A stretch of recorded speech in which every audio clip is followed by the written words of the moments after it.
Hey friends, Mrs. McBride here, coming to you straight from my spare bedroom, aka my new office. What we're talking about today is the rest of the free body diagram sheet. So hopefully you printed this out. And if you recall, we did a bunch of free body diagrams and we still had some left over, right? So what I want to do is finish these two free body diagrams that we were doing the other day. And what we've got going on today is we've got an object that's on a ramp, okay? So the first thing we're gonna do is identify the forces that are acting. I hope you're saying, well, first thing that's happening is we've got the force of gravity pulling down. We've got the normal force, which is always pointing perpendicular to the surface. And we could also have the force of friction acting opposite the direction of motion, but parallel to the surface. Now, if you recall from last year, what we did was we made the axes parallel with the ramp, and then so the x-axis was parallel to the ramp and the y-axis was perpendicular.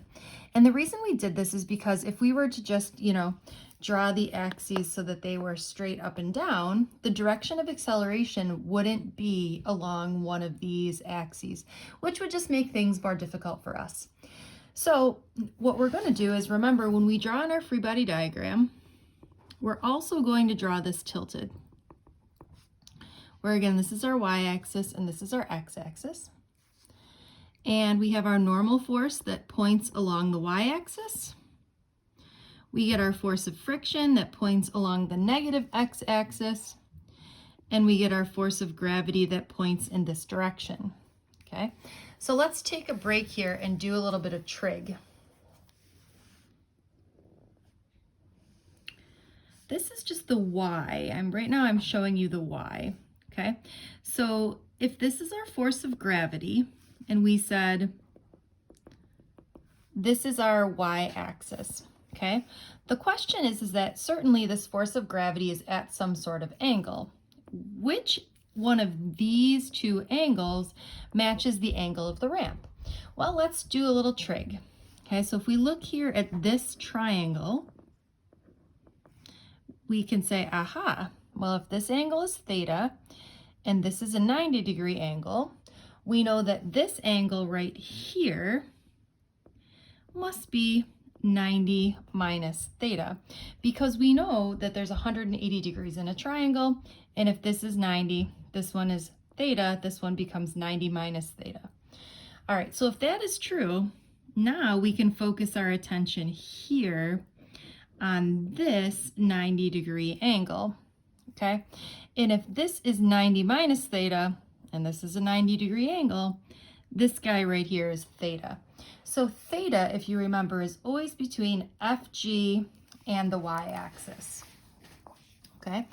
Or we say that theta is here, and because theta is here, we can draw in our two components. Hopefully you remember this from last year. This component is the adjacent side of the triangle, and we know that adjacent always goes with cosine. This side here is the opposite side, so we remember that opposite goes with sine. Okay, and once we do that, we sort of get rid of FG. Now, what you can just remember is that we know that FG sine theta pulls down the ramp. Or you can remember how we went ahead and figured that out. It's up to you. All right, so if we go ahead and do the sum of the forces in the x direction equals ma, and we're also going to write out that the sum of the forces in the y direction equals ma. Now, as we talked about last time, there is no acceleration in the y direction, right? Because it's not going through the ramp or off the ramp. So we know that these forces are balanced. So I always like to start with the y, and the fact that in this case, Fn must be equal and opposite to Fg cosine theta. Okay, so this would be an example where the normal force is not equal to the force of gravity. Okay, And then here, we know that FG sine theta pulls down the ramp, so we know that this is pulling in the positive direction.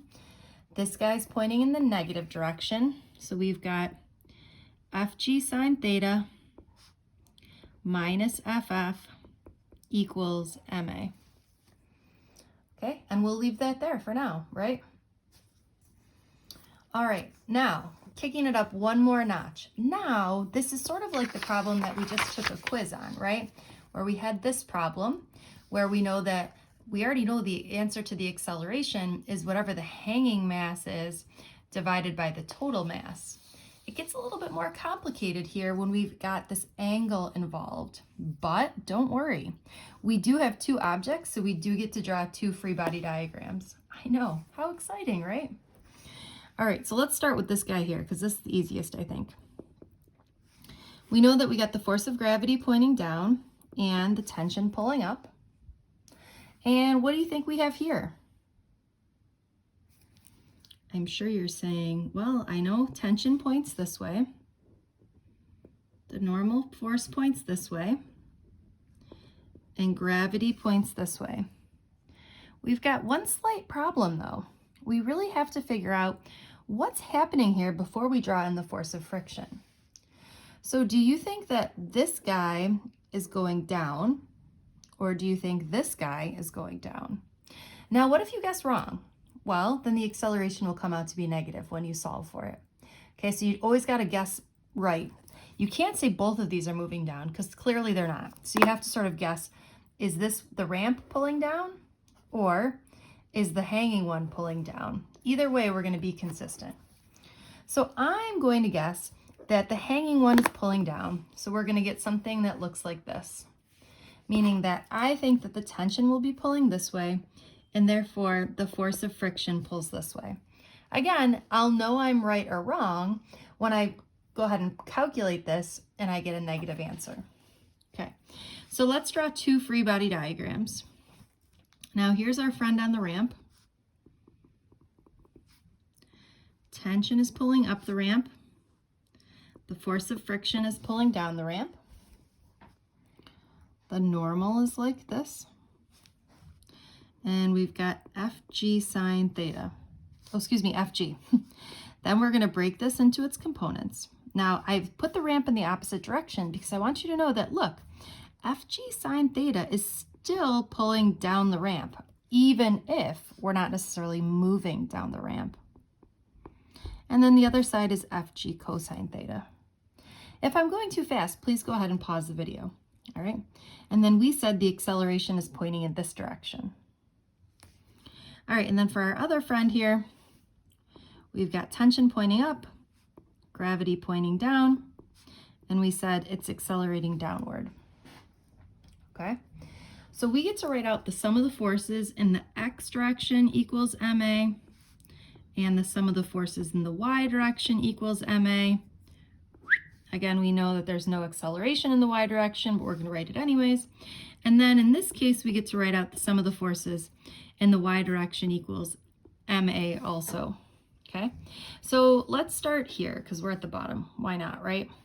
Okay, so you should be saying that this is pointing in the positive direction, this is pointing in the negative direction, this is also pointing in the negative direction. This is a piece of cake by now, Mrs. McBride. We got this. Or T minus FG equals negative MA.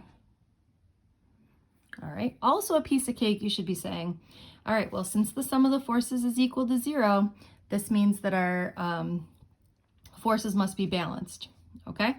So that means that the normal force must be equal and opposite, okay, or that Fn is equal to Fg cosine of theta. All right, we've saved the hardest for last. In this case, we have 1, 2, 3 forces acting in the x direction, right? 1, 2, 3. All right, so what do you think we're going to write out? Who's got an idea? All right, hopefully you're saying, look, this one's pointing in the positive direction. This guy's pointing in the negative direction.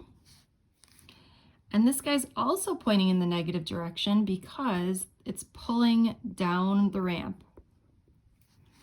Okay, and we're going to set this equal to ma.